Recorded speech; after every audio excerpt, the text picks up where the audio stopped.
Good afternoon, seniors, Senior Advocate of Nigeria, distinguished colleagues. Permit me to stand on already established protocol. This session, I am honored to welcome you all to this session of the Law Week Conference, the third session on the third day. And this session, our topic for this session is image communication and client relations in legal practice.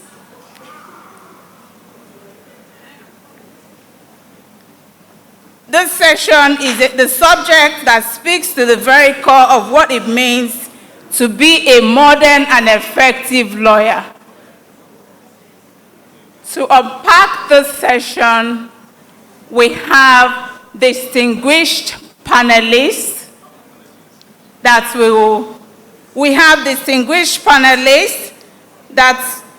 we are privileged to have with us a distinguished panel of experts. And our first panelist for this session is Mr.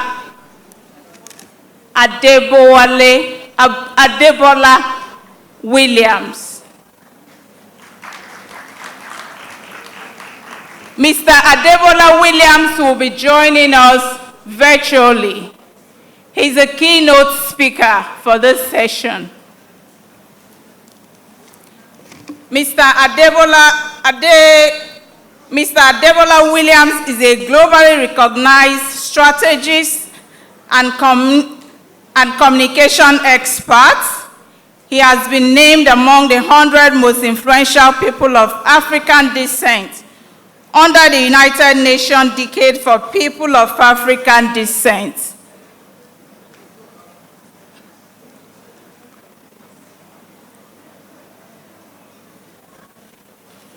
Okay.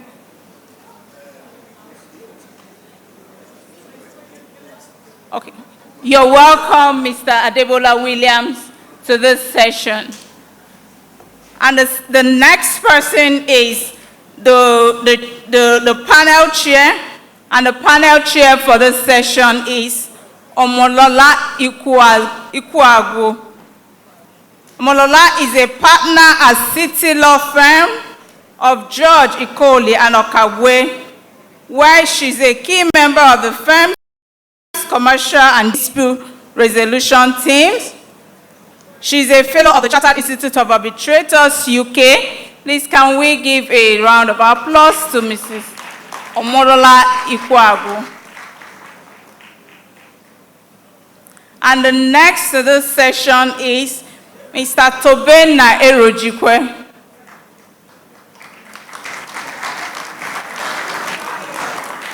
Mr. Tobena heads the Finance, Energy, and Major Project team of the Lawcrest LLP TLC. He is admitted to practice law in Nigeria as well as a solicitor in England and Wales. He is recognized in many global legal directories and led the team at TLC that won the IFLR 1000 restructuring deal of the year 2020. Please let us give a warm welcome to Tobena. And next to join the panelists is Chinasa Unebunam, Senior Advocate of Nigeria. Chinasa is the managing partner at Streams, Sars and Cohn Law Firm. She leads the dispute resolution and aviation practice groups. She is a fellow of the Chartered Institute of Arbitrators, UK, and a member of the International Aviation Women Association. Please, let's give a round of our welcome to. And the next person is Chuka Ikwazom, Senior Advocate of Nigeria. Chuka leads the taxation practice at Aluko and Oyebode. He's a seasoned courtroom advocate. He has represented oil companies both in Nigeria and international. Please, let's give a warm applause to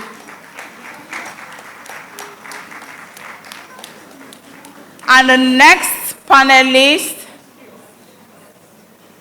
Our next panelist is Oyi Councillor Badejo Okusanya, Mrs. B.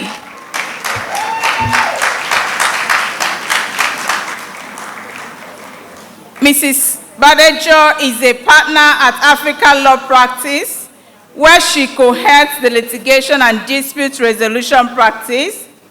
She has actively promoted alternative dispute resolution.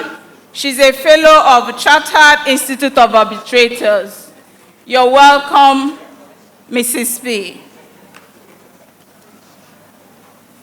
I will now hand over to our panel chair for what promises to be an enlightening and enriching conversation.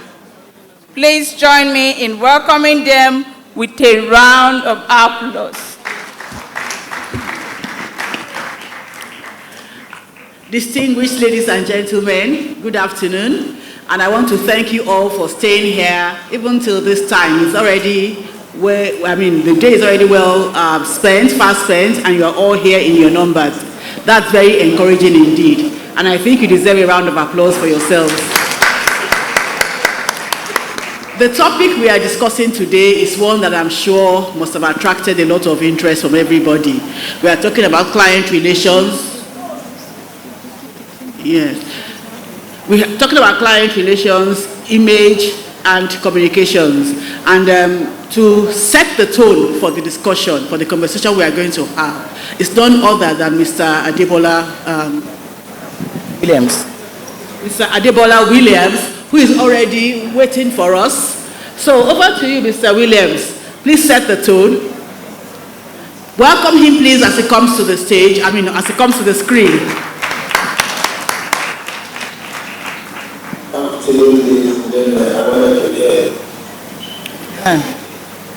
Yes, we can hear you. We can hear you. Excellent. Good afternoon.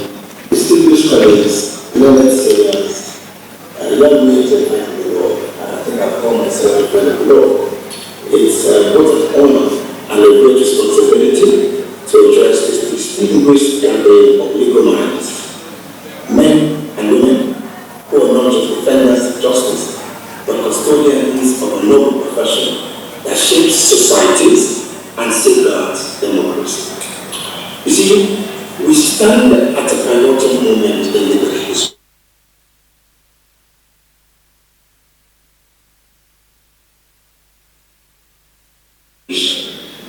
Today I invite you to embark on a journey that will change everything you thought you knew about legal practice in the 21st century. The person before us is not whether we should adapt change, but whether we will lead or be left behind by it. Let us talk about 5 key things quickly. The first one is the invisible courtroom, where image is evidence. Image is evidence. While we've been focused on precedents and procedures, a silent revolution has been reshaping the profession. Your clients no longer just seek legal representation, they are seeking an experience, a relationship, and a sense of partnership that extends beyond the traditional attorney-client dialogue. Consider this stark reality.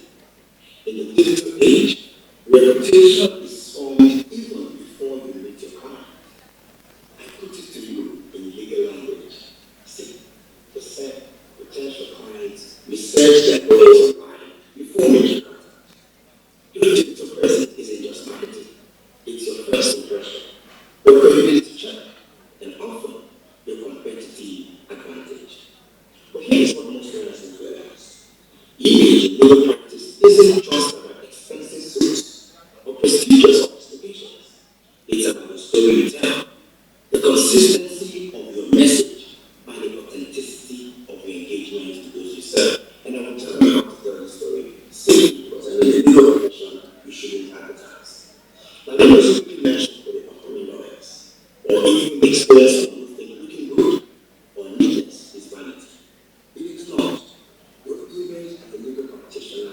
first argument, your unspoken brief, your opening statement to the world.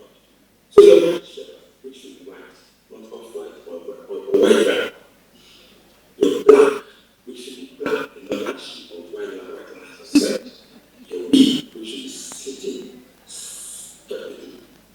You don't smell, perfume, and the colors. All of this little detail are very important in the new world of representation.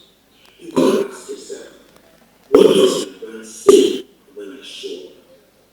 What does my office space say, even if I don't have the funds or fancy buildings like the Lanua Challenge, Bango Galleries, and Bono, and so on and so forth. In a hyper-visual, digitally driven world, image is no longer vanity, it is strategy. And in law, a profession builds on integrity and precision and trust. Image is not about gloss, it's credibility. Now let's talk about client relation. The most part of human connection. You see, oftentimes lawyers are trained in legal writing, cross-examination, statutory interpretation. But not all the time are you trained in a skill that determines 80% of your success. Human connections. Many lawyers speak brilliantly in court, but fail to connect with the very people they serve. Why? Because communication is not about verbosity, it's clarity. It's not about demonstrating intellect, it's about making others feel understood. You're trained to be precise, technical, and thorough, but your clients must leave your offices, but your clients often leave your offices more confused than when they arrive. This is the great paradox of legal communication. The more externally we speak, the less effectively we connect with others. The most successful lawyers in the next decade will be those that master the art of translation, not just legal translation, but emotional translation. They will understand every client interaction is for legal consultation and a human moment requiring empathy, not ego, listening, not lecturing, storytelling, not jargon. In Nigeria's evolving legal landscape, we're witnessing the emergence of what I call trust economy.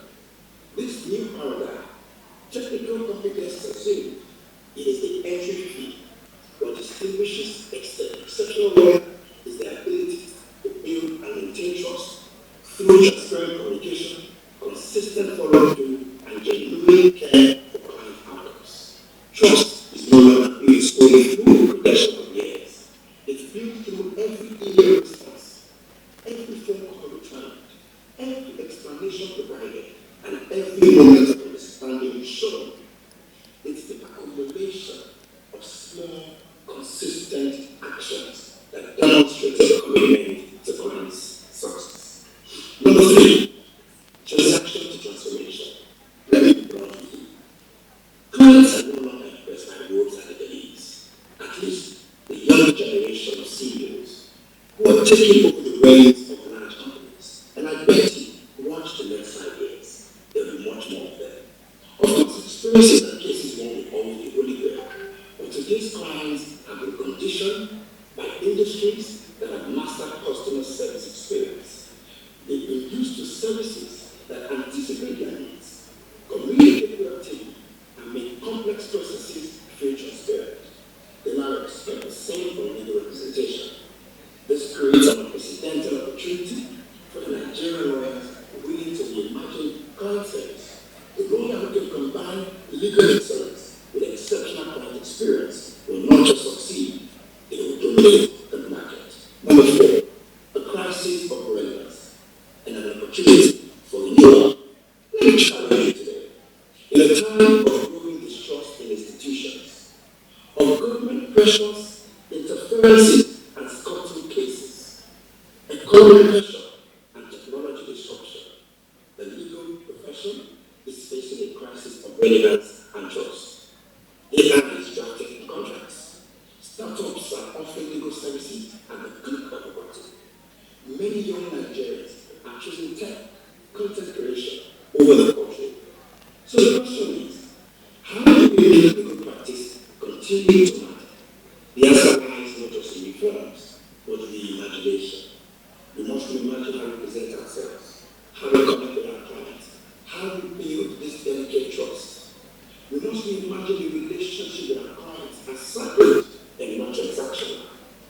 We must reimagine what we offer our clients proactivity and an ecosystem which must include PR-company partnerships. Don't open PR offices or just partner so you don't also get into trouble. Number 5, and maybe the most important part of this conversation, I'm going to share with you critical lessons that legal firms must learn in the new world. Number 1, you must bulletproof yourself with a crisis prevention protocol. Every firm needs a reputation shield. Every legal firm will face a reputation challenge. The question is how you respond. Sometimes they will come from a choice of the clients represented and not just me. Yes, they will come with a crisis. The firms that survive reputation are those that prepare for them before they call. Hire a PR agency for yourself or have someone you work with and develop a comprehensive crisis communication plan that includes monitoring tools, response protocols, designated spokesperson, training your team on social media guidelines, client confidentiality in the digital age, and appropriate public statements. Remember, in this age of drug communication, anyone can tweet about any case and call your firm out. Your cases can be broadcast live on social media. Your cases can become headlines. So you must protect yourself. In this age of instant communication, your response time matters. And sometimes can even matter more than your response content. Establish Google alerts for your firm's names, the key partners, your major cases. Create template responses for common scenarios. Most importantly, build a foundation of positive content and relationship that negative incidents become isolated events rather than defining you. Thought leadership. I know you cannot market law, but the successful legal firms have discovered that the best marketing there is a failure marketing at all. It's when you constantly educate your clients about legal issues, national policies, national legal cases, and build yourself as an authority of trust through issues that matter to the people. Number 3, digital ecosystem mastery. The online presence is now your storefront, your website, your social media profiles, your online your digital content, everything matters. Tension points can study long before they got it. This digital ecosystem must work cohesively to tell your story and demonstrate your life. Audit quarterly your presence on social media. Quarterly audit. Ensure consistency in your messaging, visual branding, and across all platforms. Now, this is very important. The parallel universe principle. Understanding that legal truth and public truth operate by different rules. You must map the ecosystem for every case you handle, or at least the high-profile cases. To audit how far it could go and what the public perception could be. The narrative control is imperative because whoever defines the story first usually wins in the court of public opinion. Therefore, you must have parallel strategy for your high-profile cases. You must consider the strategic options matrix. For every significant decision you go into the case, evaluate 4 potentials. Win legally and win reputationally. Win legally, lose reputationally. Lose legally, win reputationally. Or lose legally and lose reputationally. When you consider all of this, it will help you in how you create a strategy. Success in today's environment requires legal firms to think like strategic advisors, not just like lawyers. The goal is not just to help clients navigate the complex intersection, but to also work with PR agents to manage perception and public opinions in ways that serve long-term truths. The most successful legal cases recognizes that the court of law and court of public opinion are not competing.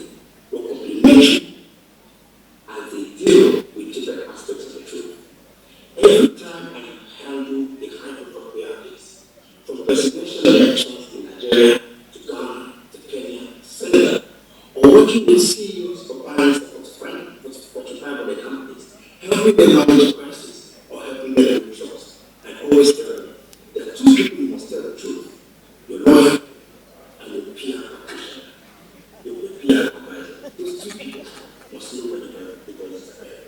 Now, the final point: think long-term strategy. Think of PR as a relationship building skill. Every interaction should strengthen the connection, provide value, create opportunities for future engagement. You see, the Nigerian legal profession stands at a crossroads. We can continue to practice law as it has been practiced for generations, or we can embrace the opportunity to define what it means to be a lawyer in the 21st century. This is not an abandoning our traditions or compromising our professional integrity.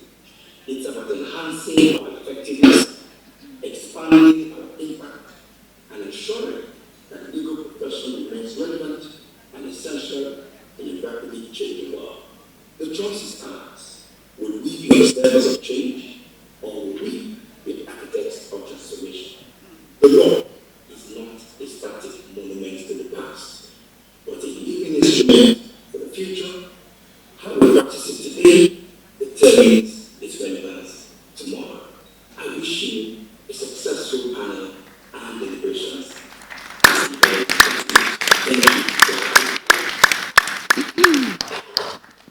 Thank you very much, Mr. Debola Williams. That was thought-provoking. Another round of applause for him, please. Yes, we have learned that the law is not static. The law is to change constantly. It is to continue evolving.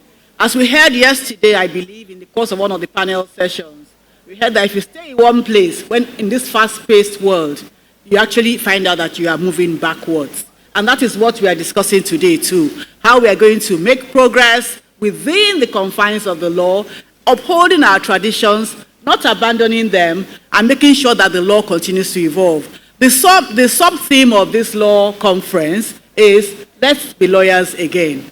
So, while we interrogate all the issues that have been raised here, maintaining client confidence, maintaining client trust, listen, do not lecture. You know that we are lawyers, and many times, because we call ourselves the learned profession, we think that we are just to be lecturing our clients. I'm thankful that Mr. Williams has taught us, has brought to our attention again, the need to listen to our clients. Listen to them. If you're a doctor, for instance, and your patient comes to you, the patient has to talk to you before you prescribe any medication. Same thing with your clients. We listen to them, we interact with them, and then ensure that trust is established, and then they can open up to us totally, and then we give them what they require, the best solution which will persuade them to take. And then again, he said again that in the course of that, we have to have genuine care for client outcomes. You know, the theme that has been running throughout this law week is clear. Is it profitability over professionalism? Obviously, we have to maintain that balance. It is not really delicate. It's something that as professionals, particularly as experienced professionals, we should be able to do. At all times, we should bear in mind the desired outcomes for our client, what to make our client happy, and remember that at all times we are running a business. I always tell my colleagues in the firm when we are discussing cases and we're debating things, I said in all this, remember that we are a business, and a business has to make profit. But you do not sacrifice profitability on the altar of expediency. And that's something that we should also take into consideration. And he said, legal excellence, a person who is a law firm or a law professional who is established for legal excellence and has exceptional client service will not only succeed, he will dominate. I'm sure all of us want to dominate our space. So we have to ensure that we provide exceptional services and then also empathize with our clients and be able to communicate with them effectively. I met a lady a few weeks ago, and I told her I was going to use her as an example. This lady, she was marketing a service to me. I haven't seen her before. I met her at the book launch of one of a led colleague's book launch. She found out my details and she said hello to me and all that. Before I got to my office, she called me to say, oh, have you got to the office safely? The next day, again, she sent me a greeting. Over a public holiday that came up, she sent me, I told her, I said, wow, look at the way you are engaging with me and we have not had any business. And I want to compare that. Now I'm going to be reporting myself. I called the client up. I said, a long time. We haven't heard from me for some time. And this lady said to me, Lola, you are so transactional. You only call me when you want to do business. And I said, oh, from that time on, I made sure. That was a lesson, and I'm reporting myself here. When you are dealing with clients, you have to become not friends with them. You maintain a relationship. Not all of us are like a professor. Dr. Agbakoba, I nearly called you professor, sir. Not all of us will say we'll deal with one client and he can go away, shouldn't come back. Many of us want our clients to keep on coming back, and so we keep that relationship with them so that they keep coming back. So having said this now, we have here a most distinguished panel of discussants from whom I'm going to tap many of their blessings, and who are going to discuss, you know what I mean, and who are going to discuss on this issue of client communication, client relations, and image. Image. Now, what does image mean? I think I'm going to start. Who started first? Yes, Mrs. Badejo Kusoya, a.k.a. Mrs. B. What is your perception of image in the whole of this discourse?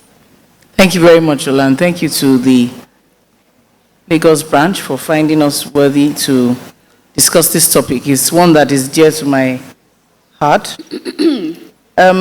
For me, lawyers are often judged by our appearance, our demeanor, our communication style, and our reputation. And for me, those four things make up what we would call image. A polished image, an ethical, knowledgeable image. It helps to build credibility and trust, so it's important.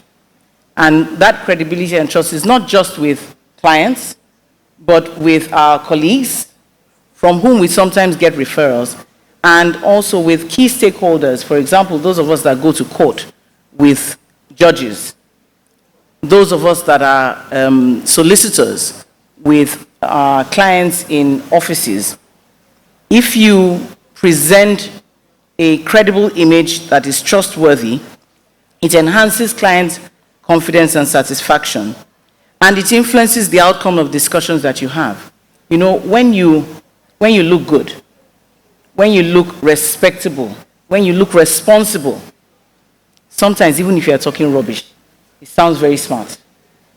Because whether you realize it or like it or not, your image has already created a very pleasant feeling.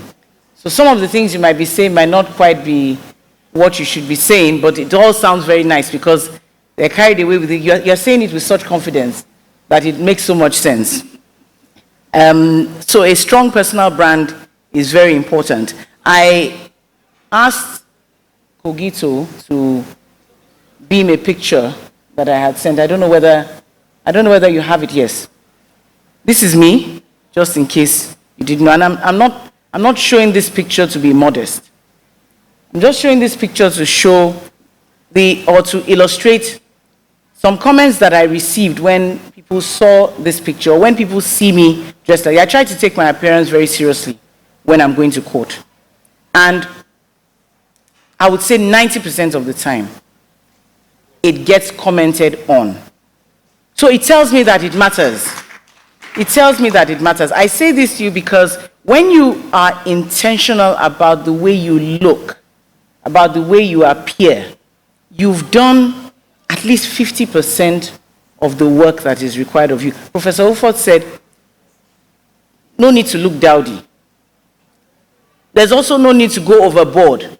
All you need to do is just look the part. So if you just tell yourself, as I'm stepping out today, as I'm going to court or to that meeting, I want to look the part. And what is the part? The part is, I want to be taken seriously. I want the things that I say to make sense I want to get that brief. I want the court to appreciate my argument. I talked about demeanor. Some people mistake, I will use the courtroom environment because that's the environment which I most operate on in a professional capacity. Some people mistake being aggressive for being persuasive. You know, I remember one judge said to one counsel in court, you know, shouting is not advocacy. Many of us shout. We get very animated and agitated. Some of us have naturally loud voices. We have to be intentional about coming across in a very firm and determined manner without raising our voices, without being unduly animated. Believe me, it's a lot more powerful.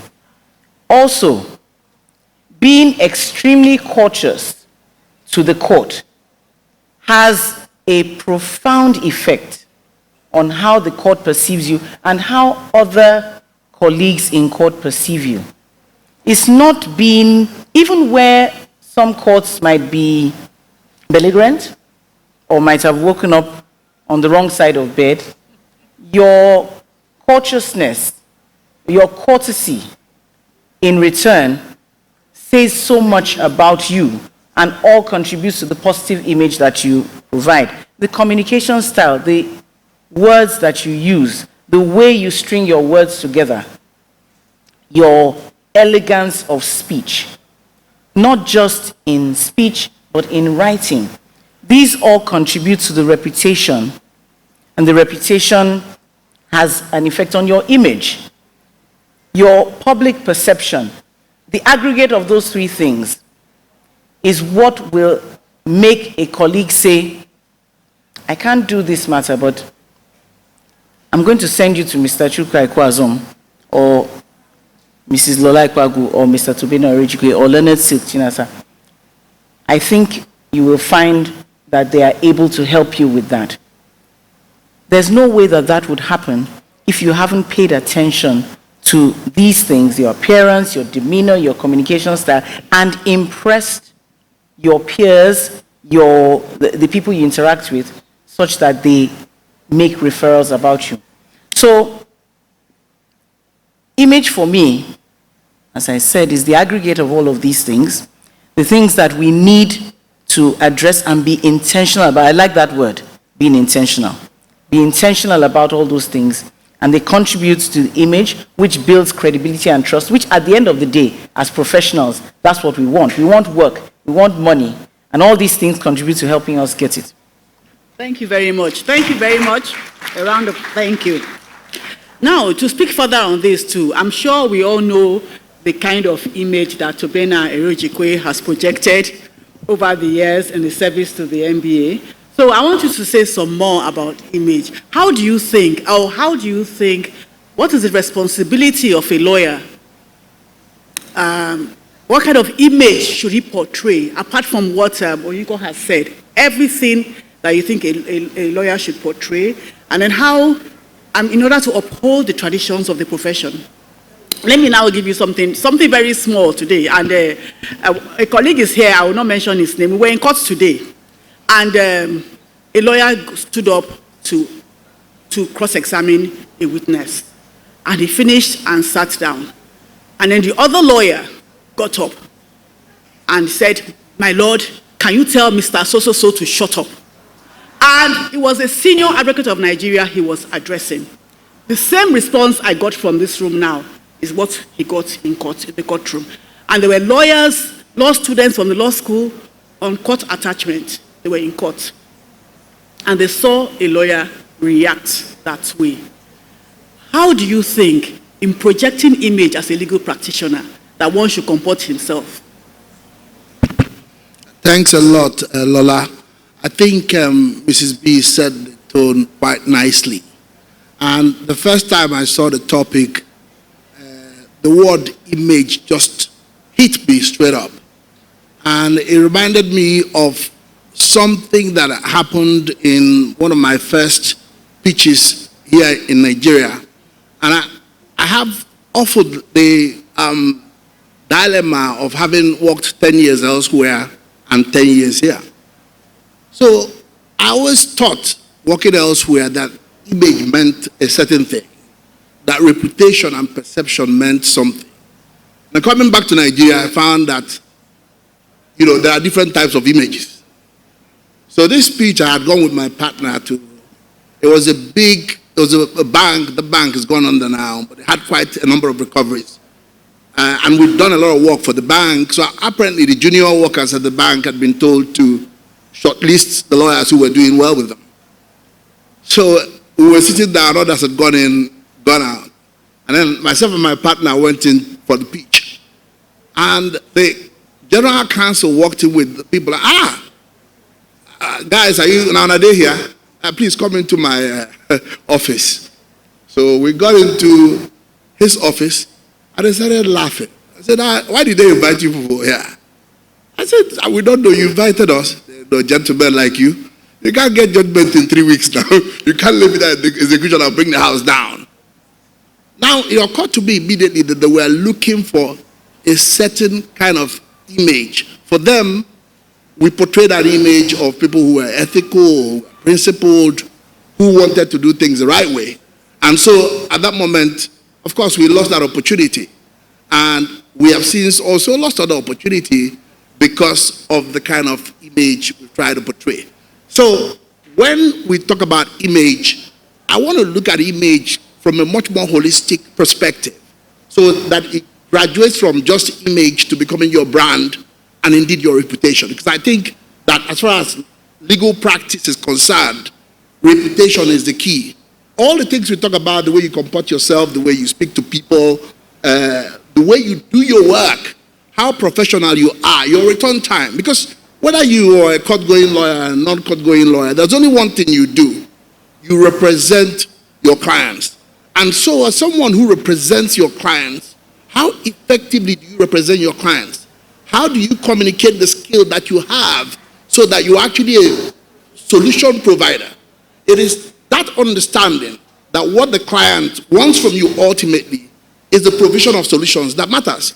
Now, if you look at Thomson Reuters, they have this global index that they do every year for the best law firms in the world. And I think Baker McKenzie has taken it 12 times over now. If you look at the metrics that they use for measuring the best law firms, they're clear. First, pop in your face. Who do I think about whenever I think of a law firm? The second is favorability. How do I perceive you? Because it's an emotional relationship, right? Because at the end of the day, we're talking about clients.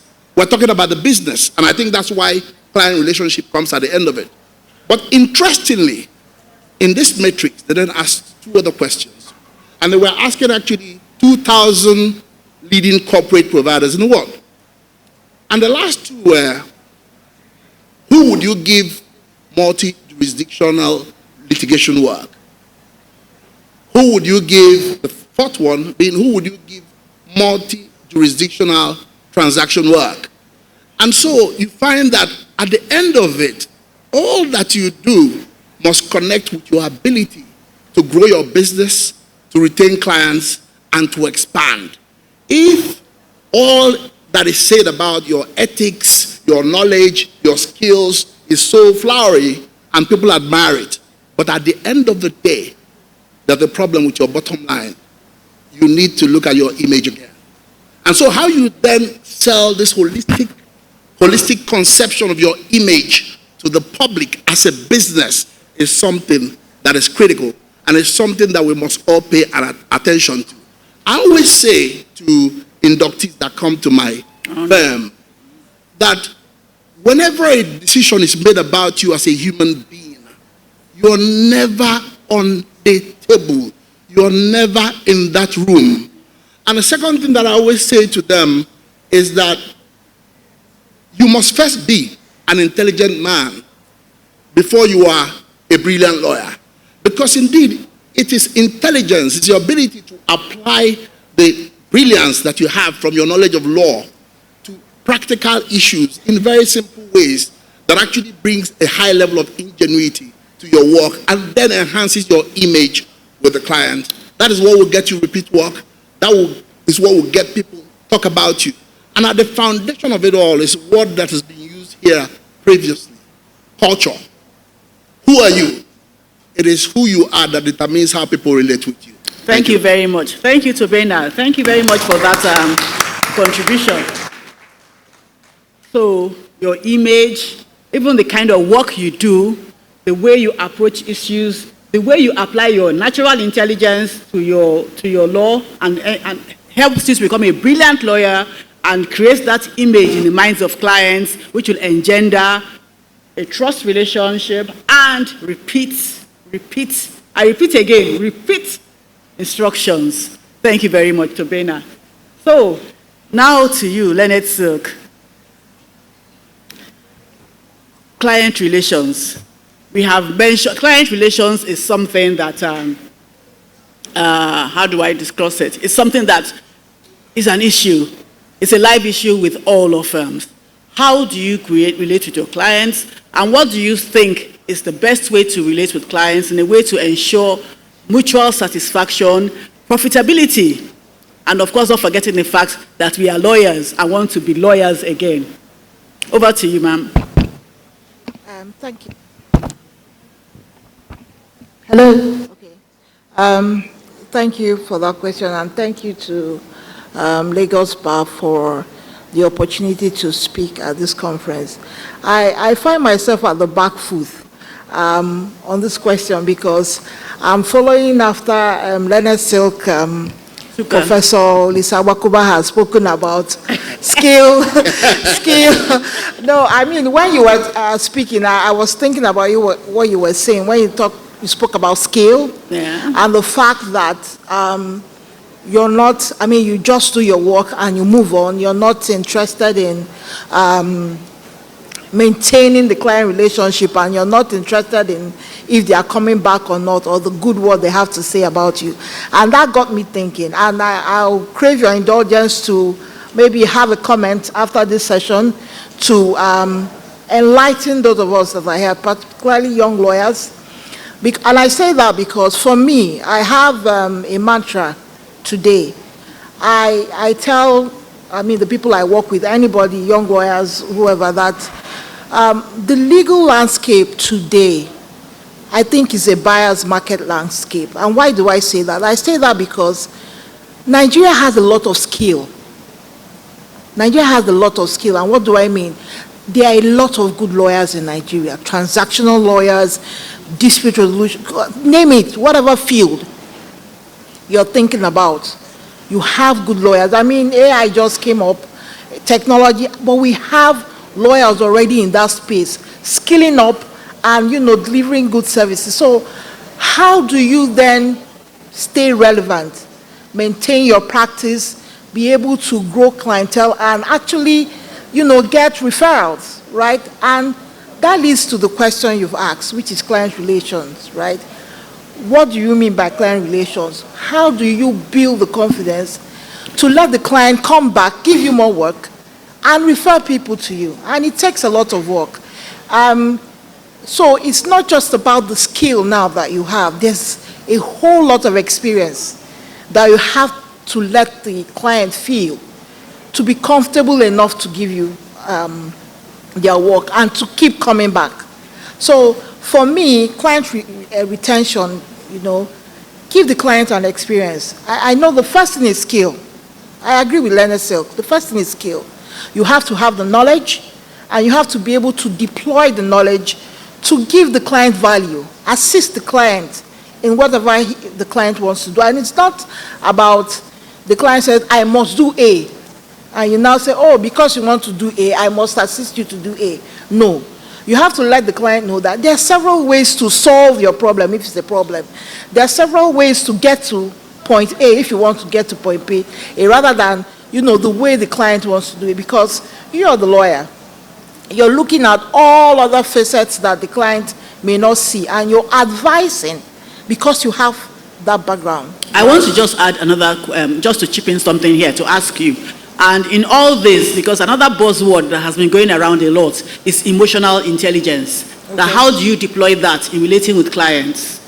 Okay, so for me also, I like to learn and read clients, right? If I'm interacting with you, and I guess that's the same for many lawyers, by the time you do, have an instruction from a client, you've done the first work, you've done the second work, you even know the kind of lettering the client wants. If the person is a stickler for correct English, many in-house counsel is, and most times people take it for granted. You just write, oh, they're X, and you're moving on. You've not taken time to read what that client wants, right? So that's where emotional intelligence comes in. You need to know your client, right? Because when you know your client, you're able to tailor your services to fit that client's needs. Does the client want on-the-spot update? So it's not waiting for you to go back to the office, sit in your nice corner, and start typing up the update. You're in court and you're giving live update, because that's maybe you have an anxiety-prone client who wants to know what the judge is saying at a particular time, right? So you're giving, real-time updates. So you need to be able to learn about your client and read that client and tailor your services to meet that client needs. So I'm big on client retention. I'm big on trying to make sure that I'm giving you an experience. And I think many lawyers are, because like I said, it's actually a buyer's market. So many of the lawyers will, look at what Leonard Silk said and say, no, I have to, I won't care about my my client that's coming. But please know that Leonard Silk has experience of over almost 50 years. And he has, he can pick. Yeah. So he can tell a client, if this work that you're bringing to me, this is how I'm going to do it, and you don't want, yes, sir, I completely agree with you. Indeed, he has paid his dues. Yeah, I completely agree, but what I'm saying is that we should understand that skill is important. Learning your clients, what the client needs is important. Yeah. Being able to tailor your needs, particularly if you want to scale up, have referrals. It's part of all that we're talking about, your image and all that. So you need to have all that package in place. Thank you very much. Completely, I agree with Leonard Silk. Skill up, skill up, skill up. All right, thank you. We'll come back to you. Thank you very much. Thank you. And so now, to my favorite person on this panel, Chukwuka Ikwazu of SAN. So now, he knows the reason why. So, communication. We've heard a lot about communication and all that. So, what is communication in the context of this session? And how would you rate effective communication? And how will it help to enhance legal practice, particularly with the theme of this law conference? Thank you very much. Good evening, everyone, and thank you very much, the leadership of the MBA Lagos branch, for inviting me. I'm not a communications expert, so when I was mulling over this topic, I thought of how best to explain to us what effective communication is. And what came to my mind was a story that I was told many years ago. I don't know if the story happened or it was just concocted. But the story is about the then president of Tanzania, Mwalimu Julius Nyerere, who had invited the then president of Uganda, Idi Amin, to dinner. And after Idi Amin was treated to a sumptuous dinner, it was time for him to give a vote of thanks. He stood up and said, Mwalimu Julius Nyerere, thank you very much for your hostility. He intended to say hospitality. And then he said, you have fed us and we're fed up. When you're fed up with someone, you're upset with the person. But he said, you have fed us, we're fed up. At the appropriate time, which I retaliate. So, obviously, Idi Amin set out to communicate. I'm not sure he made a success of it. Now, within the context of our conversation and law practice, my understanding of effective communication is that ability to engage with your stakeholders, whether externally or internally, in a clear, concise, consistent, and timely manner. So, 4 keywords. The communication has to be clear, it has to be concise, it has to be consistent, and it has to be timely.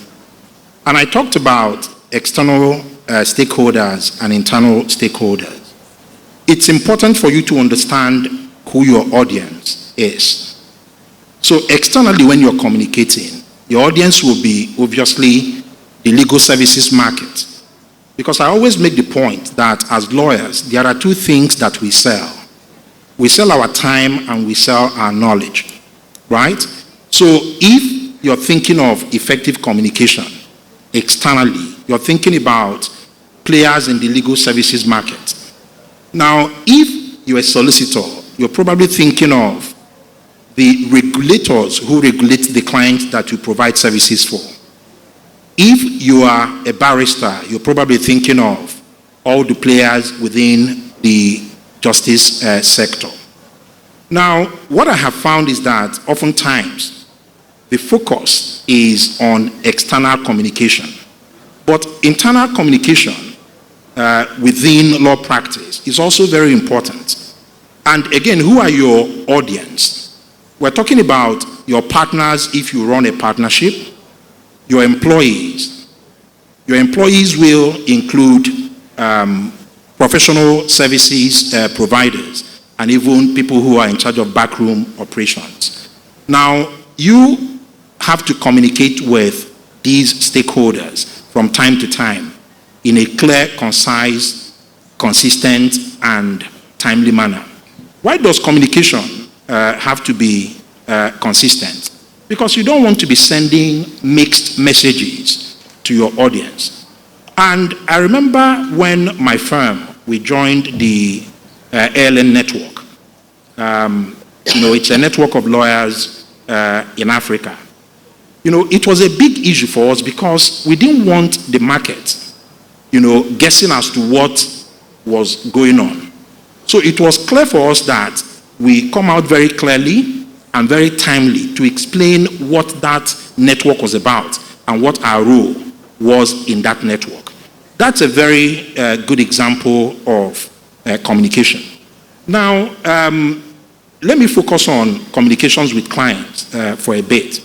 Dr. Abakoba, our leader, said something, and I agree with him, that the best form of marketing is the quality of work that you do. You can't argue against that. Because if you do quality work, more work will come. But there are 2 issues with that, in my respectful opinion. The first is, when a client has a number of very effective, very qualitative counsel, and that client has to make a decision. So if it's a Dr. Abakoba against a Chukwuka Ekwuazom, it may be a very easy choice. But what if the client has to decide between 2 equally competent service providers? That is when the quality of work that you do may not be enough. And that's when, things like, I think it was Mrs. Ikwabu who made the point that a lot of clients, when you speak to them, they view us lawyers in Nigeria as very transactional. We're just moving from transaction to transaction. Once you complete a transaction, you shut down the client. You don't think about the client anymore until there's another transaction. But the question I always ask, if you are in a position to give out work and you have 2 equally competent lawyers to do the work, but one of them, takes client relationship management seriously, they will send you updates regularly. They will give you access, anytime you want to reach them, you're able to reach them. They have created secure portals for you to send complaints to them. They send you newsletters about developments in your industry. but the other party who is equally competent doesn't do that. If you're in a position to give out work, which one of the two of them will you give the work to? The person who consistently maintains a line of communication with you. So that's why I think that in addition to ability, competence, knowledge, communication, especially with clients, is very important. Now, before I yield the microphone, I need to talk a bit about internal communication. The way I would like to explain it is, again, talking about the importance of timely communication internally. If you are a member of a family, right, you don't want to hear information about your family from your neighbors or from outsiders. You want to hear it directly, from within. So it's important, whether it is knowledge management, whether it is, building a culture, whether it is the values that are important to the firm, it's important that constant internal communication takes place and that it is done in a way that is clear and concise. So, in fact, you can't even do well, in my view, communicating externally if you do not communicate well internally, because the people who embody your values are the people who are within the firm. So if they are not clear as to what the values of the firm are, how do you even go about communicating those values to external people? So I will stop here, but I think that it's important that we pay great attention to communication, both externally and internally, in the course of law practice. Thank you. Thank you very much indeed. A round of applause for him, please. Thank you, Chika. And yes, back to you, Oyinko. Talking about brand, image. Image is also branding. I mean, we heard from Mr. Debola Williams. All he said was basically branding. So what do you think about branding? And I'm going to tie that up with advertising. Is there any room for advertising in view of the RPC, albeit as amended? And then this is going to be your roundup session, so you might also want to just say anything on what your other panelists have said. Thank you very much. So thank you very much for that question. Getting around the RPC, there are so many ways in which these days we can promote and project ourselves. And I look around the room, I see many younger lawyers, and many of you want to start your own firms at some point, or even want to project yourselves to other people, to other clients, even to market yourselves to a better job. And there are many little things we can do. We've talked about some of them already. The way that you appear. But say, for instance, you are setting up your own firm, or you are trying to gain an edge over other people. There are all sorts of little things. Let me show you one. You see this drinking cup? I don't need it to. I put water in it, but I have no intention of drinking it. I didn't bring it here to drink. I brought it here to demo for all of you. It has ALP on it. The pen I'm holding has ALP on it. The notebook I have has ALP on it. My folder has ALP on it. The aggregation of all these things is me demoing on behalf of my firm. Have I marketed my firm to you or not? I have, without even saying a word. There are all sorts of things that we can brand ourselves by. When they say, dress as you mean to be addressed, appear as seriously as you want to be taken. I'll tell you a story. My husband is actually a PR practitioner. And back in the day, when we were very poor, when he was just starting out life, and I mean we were very poor. I mean, we were living in a block of flats. We didn't have a generator, and he used to take light like crazy. One day, our neighbor took pity on us and said, okay, I'm going to pass a wire down from our house into your window. But no AC, no iron, no kettle. So when they take light, as they did almost every night, we'll drag the mattress into the sitting room, put on a fan, so we can sleep with some form of AC. At that time, my husband borrowed money to buy a nice car, so that when he goes to see clients, he looks the part. That part was not substantiated by anything, no. But he had a nice car. So it's difficult for you to offer someone some peanuts when they come to you in a nice car. You don't know that he hasn't paid for the car. All you see is, I can't offer this person these peanuts. Of course, the skills and the ability go hand in hand with that. But many a time, you may know a lot. You are an expert or you are very competent in your field, but if you don't look the part, they don't want to listen to you. So branding, projecting yourself in a particular way so that you'll even be listened to is very, very important. On what everyone else has said, particularly the issue of communication, I mean, I couldn't agree more. Because this is my last opportunity to speak, right? This is my last, so I'll just round up by saying, good lawyers know the law, but great lawyers understand how they are perceived. Good lawyers know the law, but great lawyers understand how they are perceived. And how you are perceived is reality. Perception is reality. If you are perceived as a high-flying lawyer who really looks the part, knows what he or she is doing, you will get those referrals and those briefs will keep coming. It's all about the image. It's all about the demo. Please, demo. All right, thank you very much. Thank you. A round of applause for her. So next to my sister or to the right, now I'm doing the Beijing thing. So yes, now the gender thing. So yes, Chinasa. Okay. Yes, what do you have to say in rounding up on client relations and on any other thing? I would even want to ask you,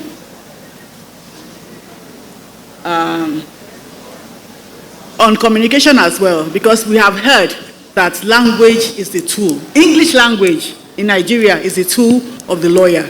What do you have to say about the use of language, particularly about getting a hang and getting, how do I call it, getting really efficient in the use of language in client relations, communication, and generally on everything that we have spoken about? 2 minutes. Okay, thank you. So I'll first speak on use of language and communication. I mean, yesterday, I think it was Dapo Tuola that gave us an example of how people were sending Father's Day messages and, you know, the fathers was, so that's a classic example. And I think today we have so many tools to help us in written language at least. When you're writing something, I mean, you have that squiggle underneath that shows you if your spelling is wrong or your tense is wrong. So I think we have enough tools to help in written language. But I think for lawyers, we need to also understand that we are writing as lawyers. You know, many times, and I mean, people, those that in my firm know me for that. I always say pay attention to the words you use, right? Because we're lawyers. We need to pay attention to the words we use when we're writing. So don't drop a careless is, was, you know, some legal term in a sentence because you think you understand the meaning. You need to really, truly understand what you are writing and how it fits into what you're writing. So I think that's, because clients look out for that. A savvy client will pick out a wrong use of term, and even for those of you in advocacy, you can use a wrong term and that's the, you know, thing that makes you lose a case. So for lawyers, I think we need to be really careful when we're communicating. Then on the last thing for client retention, I think, like I said before, know your client. I think I can't say that enough. I mean, that's your face out, in addition to the image that we've spoken about, communication. But I think a good word from your client really speaks volume. Thank you very much. And that comes when you know your client and you're relating well with your client. Thank you so much. We are really kind of hamstrung here because, you know, the last session ran into our time, which is why I'm trying to hurry you along. Yeah, so Chuka, what do you have to say in rounding up on anything? Okay, so my final words, I was going to make the point when I spoke earlier that communication is not one directional. I think it's important that we understand that. Part of communication is also receiving valuable feedback. Whether you're communicating externally or internally, feedback is very important. So what we do in our local neighbor there is that after every major transaction or work, we go back to the client to ask for feedback. We send the form to the client, and then the client tells us what it was that we did well and what it was that we didn't do well. Even internally, so every year we have our annual retreat. Before we have that retreat, we do a staff satisfaction survey. And over time, we have been able to gain the confidence of our employees that it's totally anonymous. In fact, we engage an independent person to conduct. So people are able to freely express themselves, knowing that the partners are not going to know who said what and who didn't say what. So I thought it was important to make that point. Feedback is very, very important in communication. Then finally, because you raised the question of the RPC, and I don't think it's been addressed. We have this wrong notion that the RPC forbids marketing. Let me not say advertisement. But that's not correct. I think the relevant rule is Rule 14. When you look at it, it is certain types of advertising that the RPC forbids. So it's very possible within the bounds of the rules of professional conduct to, advertise the work that you do. You're not allowed to make comparisons. You can't say, I do better work than Tobende Ryojikwe. You're not even allowed to speak as to your size. You can't claim to be the largest law firm in Africa and all of that. But apart from those exceptions, within permissible bounds, you can advertise the work that you do, and by doing so, gain clients. Thank you very much. And that is one very key point I took there was internal and external feedback. It's not only the clients that matter, even those in-house matter too, to keep the firm running for the years ahead. And now to you, Tobena, you are going to be the bottom pot. So what do you now have to say? Is that the image and the brand, the image that you want to communicate, does it depend on the kind of firm does the kind of practice that you do influence the kind of image that you want to communicate to your clients or to the world at large? Well, thank you very much. I think, first of all, it is to say that one of the difficult things about our profession is that you don't know who your client is really. So the world at large is your client. There are a number of stakeholders who get involved and interested in what we do, including the people who work for us and people who potentially can work for us. Now, if you're talking about the type of law firm, it's interesting because in Nigeria, we practice as both barristers and solicitors. I don't want to use, if I were going to use people who are still alive as examples, I would have to use Dr. Abakoba here and others. So since the others are not here, let me exclude them and go to those who've gone. So let's look at a Chief Rotimi Williams, for instance, and let's look at a contemporary Chief Chris Ogubanjo, and then Ganifa Wemi, perhaps a bit younger, but in that generation. Now, their practices are different, if I can use the word genre, but they projected themselves, they created an impression of themselves that they wanted the world to see. And each of them, a lot of people will look at Rotimi Williams, for instance, as someone who was more pro-establishment and did a lot of establishment work. He was very wealthy, very successful. Ganifa Wemi was anti-everything establishment, and was very successful, and a lot of people are part of that school today. And then a Chris Ogubanjo, for instance, didn't go to court, is the progenitor of many, many big law firms today. So I think that in anything you do in life, you must have a clear vision about where you want to go to, and understand yourself and your persona and what works best for you. And then use your Yinko's words. Be intentional and deliberate about projecting that. Thank you very much. Thank you very much, Tobena. Thank you very much indeed. And so we have had a whole potpourri about the blend of image, communication, and client relations in legal practice. Bearing in mind the sub-theme, let's be lawyers again. So you can see that everything is actually interrelated. I'm sure if you were paying attention as I was, everything is interconnected. be it image, be it communication, be it client relations. If you do not project a good image, you will not be able to retain clients. If you do not communicate effectively, timelessly, concisely, and precisely, you will not also be able to build or maintain your law practice. So everything is one big whole, which we all as lawyers should not lose sight of when pursuing our practice. And now is that time. I'm sure those of you who are here in the room have been waiting for question and answer and comments. Our time is fast spent.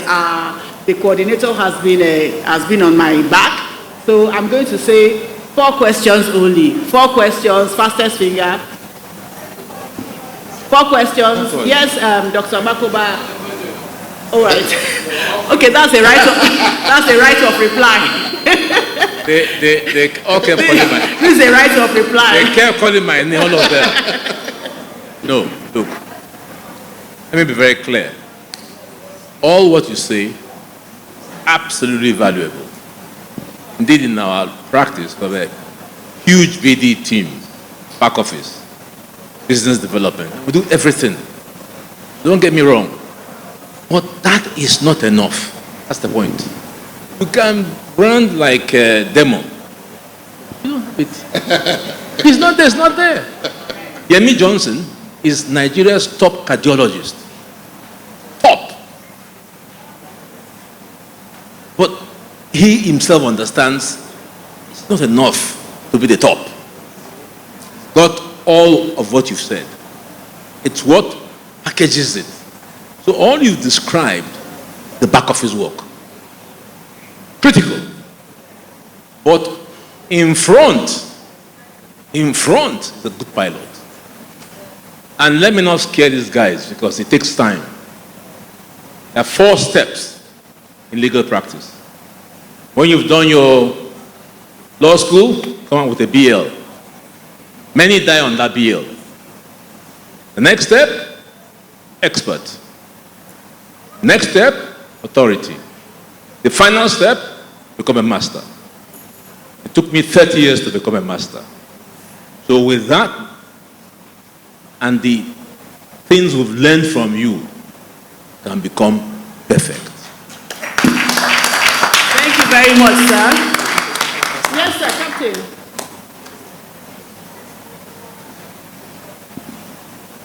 And then the lady. Thank you very much. Admiral Admin.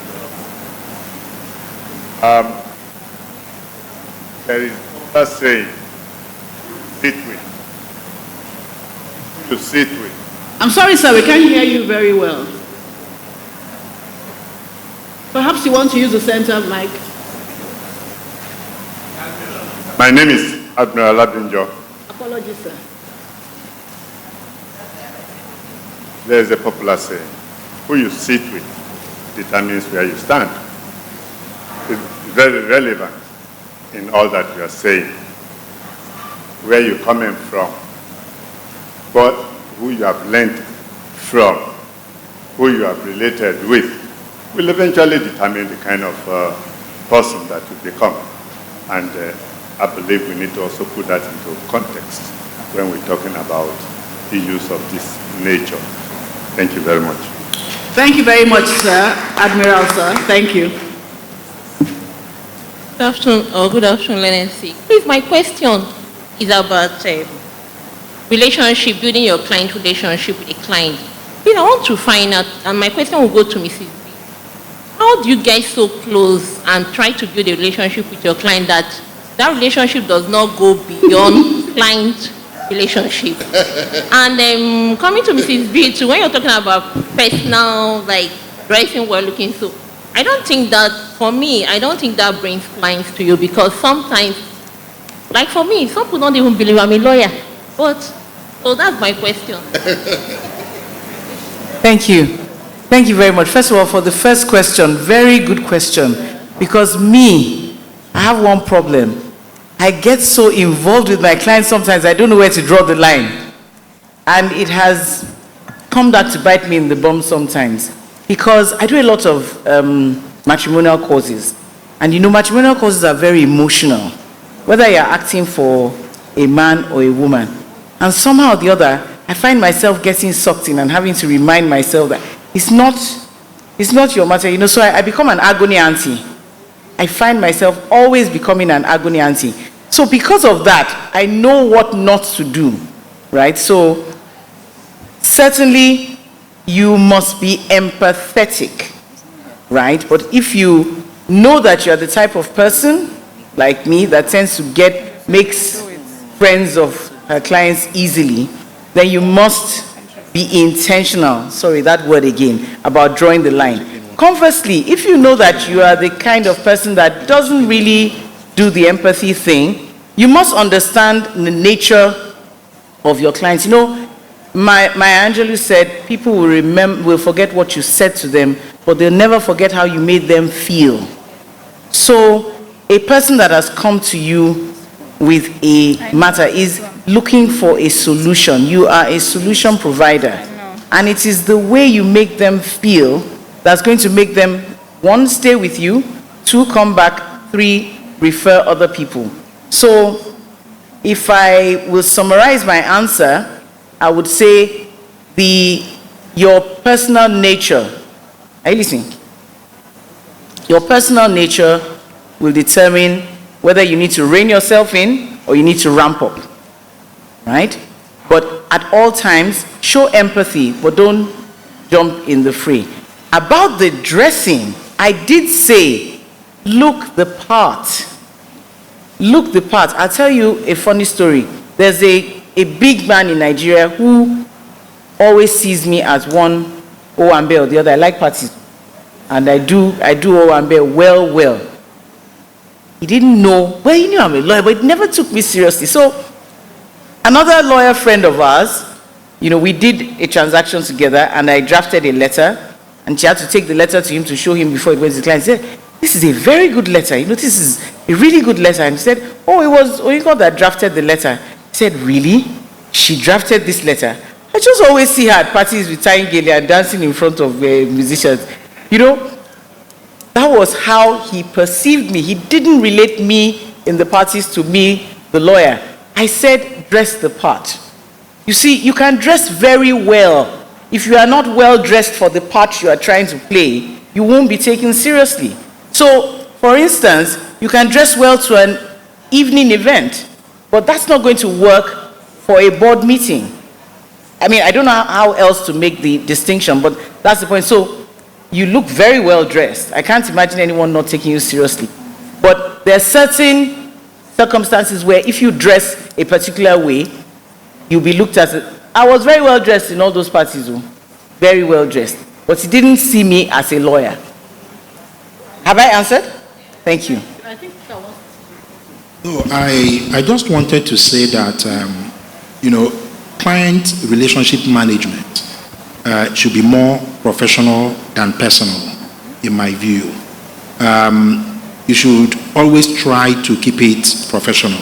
And I mentioned a few things, From my experience, a lot of clients are happy to receive updates about things that are happening within their industry. Going into, organized trainings for, staff of your client. Those professional things that you can do. If you want to do personal, because I think I understand where your question was coming from. You don't have to do it alone. So if you want to have maybe dinner with a client, you can arrange for maybe 2 or 3 other lawyers from your firm to join you in doing that. But I think the golden rule is let it be more professional than it is personal. And I think just to add that, just to chip into that, always establish boundaries. Not as if you draw the line and say don't cross here, but you keep those boundaries in your mind and you make sure that you don't go. And if you see any sign that anything is crossing a boundary, you step back. Particularly with women, I know what you're saying. I know what you're saying. Always draw those boundaries. Establish them and keep to them. Yes, you wanted to say something? Yeah, I was just going to make the point that, we've talked a lot about image and branding. And I think we've forgotten that we're actually at an MBA event and we're talking our profession here. I think that before we leave this room, or even as we leave it, we must remember the image of the profession itself. I don't think that there's a lot you can do as an individual beyond the profession. So when we see people standing up to say things are going down in this profession, we must fight to make sure that things go up. It's an existential threat to the profession. You can look the part, you can have all the skills in the world, but if people do not believe that your judiciary will give justice, you are wasting time. If people do not believe that we truly pay attention to our profession and our craft, then we are wasting our time. And I think it's important to leave that to the MBA. Those, it's quite good to be an advocate about everything that concerns everyone else. But I think that the number of things that happen in our profession that we don't speak out about or engage are mind-boggling. And it makes me sometimes wonder whether we are indeed as enlightened as we ourselves out there to be. Thank you very much. Thank you. Yes, Mr. Akongwe, you had a question, or were you just? Thank you. Any other question, and then we can round up. All right. Thank you very much. I think we managed to keep within time. So thank you very much, ladies and gentlemen, for your attention. I want to thank the distinguished panelists here who have really shed light on this civilly. When the topic was given to us, we're like wondering. They said, "What do you mean by this?" Image, client relations, communication at MBA. But I'm happy that they've all shed light on it. I have learned a lot, and I believe that we've all learned something from here today. Thank you all very much. Thank you. Thank you. Round of applause for our panelists. Thank you very much, the chair of the panel, Mrs. Omolola Ikuagu. On behalf of the Nigerian Bar Association Lagos branch, I want to thank you very much for ably moderating the session. I thought that was a very good session. Thank you very much. Thank you.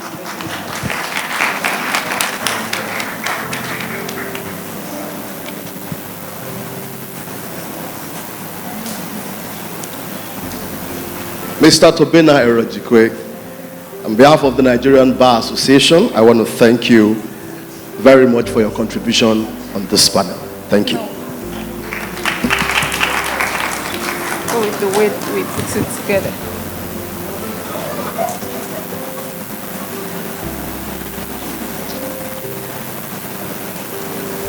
Leonard Senior Advocate, I want to thank you very much.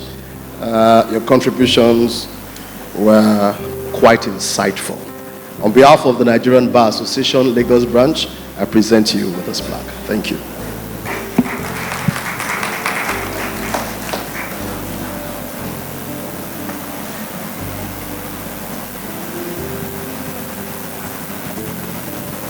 Mr. Ikwazom, Senior Advocate of Nigeria, I present this to you on behalf of the Nigerian Bar Association Lagos branch for those excellent insights on this topic. Thank you very much.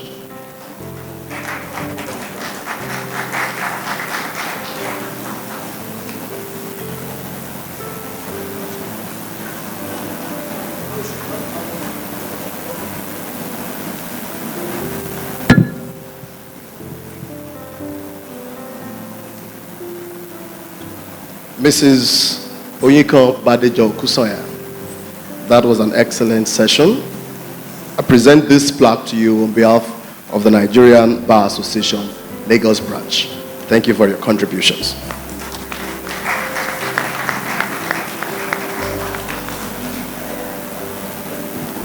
Can I respectfully invite the chairman of the bar to please join us on the stage? Can I also respectfully invite Mr. Dr. Olisa Agbakoba, Senior Advocate of Nigeria, to kindly join us, and the first Vice President of the Nigerian Bar Association to kindly please join us for a group photograph. And I think this is the last session for today. Yes, this is Yeah, thank you very much.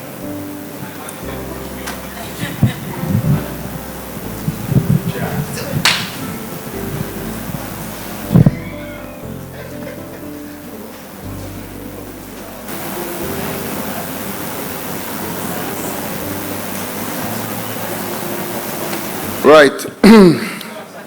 Thank you very much. So we are, just like we did yesterday, we're now comfortably at a cruising altitude. The autopilot has been set. we've had a very interesting sessions today. And of course, the law conference continues tomorrow. However, tomorrow we're not going to be in this venue. We came up with a concept that is novel in our sphere. We decided to have master classes, have specialized areas where we will share knowledge with our members who are registered for this conference. So tomorrow, it's an off-site event. I believe we have about 350 or thereabouts registrants across 7 law firms that will be learning from experts. So tomorrow, we're not going to be here.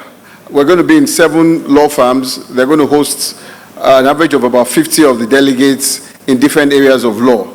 So for those who have registered, you should be getting email confirmations of venues and other essential information concerning tomorrow.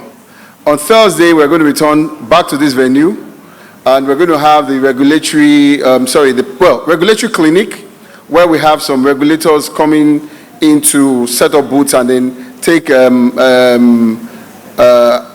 or feedbacks from our members on areas and issues that they are confronted with. We're also going to have regulatory dialogue. We're going to have FX dialogue, and then we're going to have the hard talk. The Lagos State Judiciary has been invited, and the concept of the hard talk is also a very novel activity that we have introduced to this week. So we're going to have like an interrogation of our day-to-day activity as lawyers with the judiciary. So that promises to be interesting, is novel, and I think it's something that everybody should be here. So Thursday is actually a day that we want to encourage that all lawyers that are registered should actually be here, because that is the day that would put the judiciary on the hot seat. And for those who have seen the BBC Hard Talk, we have modeled it around that concept where we're going to ask questions that are germane to our profession. So please don't miss it. And then we're going to have another session on the finance and I think access to law. So we're going to have 2 workshops and the hard talk. So please, Thursday, we're going to be back here in the venue for those sessions. So thank you very much to our distinguished panelists, panel chairs. Dr. Olisa Agbakpogba, SAN, has been with us all day today. So I just want us to acknowledge him. He was also with us yesterday, and is an inspiration to so many people. And his interventions have been very germane, very timely, and I'm sure very impactful on all of us. So thank you very much, sir. And I also want to acknowledge the second vice president. She's been with us all day today. Thank you very much, ma'am. On Friday, which is the final day of the law week, we're going to have the in-house counsel. Mrs. Lewa was here, very passionate with our intervention. And this is an event that we always have yearly at the law week. So we're going to have the in-house counsel forum, and then we're also going to have the young lawyers forum. So Friday is specialized for in-house counsel and young lawyers. And then, of course, we're going to have the manifesto day. So for those who want to hear from the aspirants to the ESCO on Friday, please come here, and then you can interact with the aspirants, especially for the chair of the branch. So thank you very much. We've had a very long day. I know we've extended beyond the time that we have stated on the program, but it's been worth all the while. Every minute has been very, very useful. So thank you very much. So officially today is now closed. Have a good evening, everybody. Thank you.